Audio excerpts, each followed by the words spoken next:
Pada pertemuan ke-13 membahas mengenai partai politik yang dikutip dari Perkuliahan Umum Profesor Bagerman.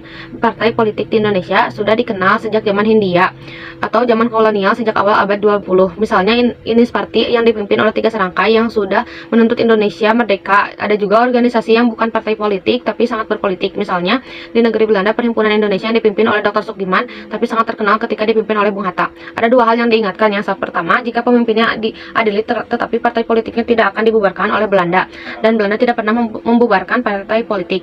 Yang kedua, di masa Jepang tidak ada partai politik karena dilarang. Lalu pada proklamasi atau seminggu setelah proklamasi PPKI membuat beberapa penetapan. Yang pertama, penetapan berdirinya Komite Nasional. Yang kedua, dibentuknya penolong badan perang. Yang ketiga, dibentuknya Keamanan Rakyat, yaitu adanya partai politik yaitu PNI, Partai Nasional Indonesia. Seminggu kemudian ada perubahan lagi pada tanggal 31 Agustus 1945. Lalu pada tanggal 3 November 1945 ada anjuran pembentukan pendidikan partai politik karena berkaitan dengan hal-hal berikut.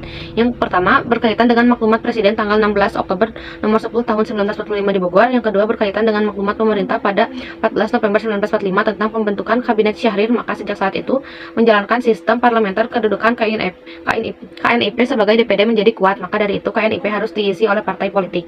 Sistem pemerintahan yang dipimpin oleh Presiden menjadi pemerintahan yang dipimpin Perdana Menteri yang bertanggung jawab kepada parlemen atau KNIP atau DPR sementara. Dilihat dari segi hukum tata negara dengan perubahan sistem parlementer itu antara tahun 1945 akhir atau 1946 sampai 1948 ada 4 kabinet, yaitu Kabinet Syahri 1, Kabinet Syahri 2, Kabinet Syahri 3, Kabinet Amir Syarifuddin. Maka terjadilah stabilitas pemerintahan sistem parlementer dan sistem partai banyak atau multipartai sistem. Lalu pada tanggal 17 Agustus 1950, RIS bubar menjadi Negara Kesatuan. Ketentuan RIS ini diubah menjadi undang-undang sementara pada tahun 1950. Konstitusi RIS menyatakan serta-merta berlaku sistem parlementer, maka mengakibatkan stabilitas pemerintahan baik sebelum pemilu maupun setelah pemilu, bahwa undang-undang 1950 sementara ditetapkan oleh Bung Karno pada 17 Agustus 1950. Dan pemilu diselenggarakan pada tahun 1955 sampai dekret Presiden 1999. Terjadi instabilitas pemerintahan, ada 7 kabinet antara tahun 1950 sampai 1959. Akibatnya banyak partai yang masing-masing mempunyai interest untuk berkuasa. Pernah terjadi di Prancis antara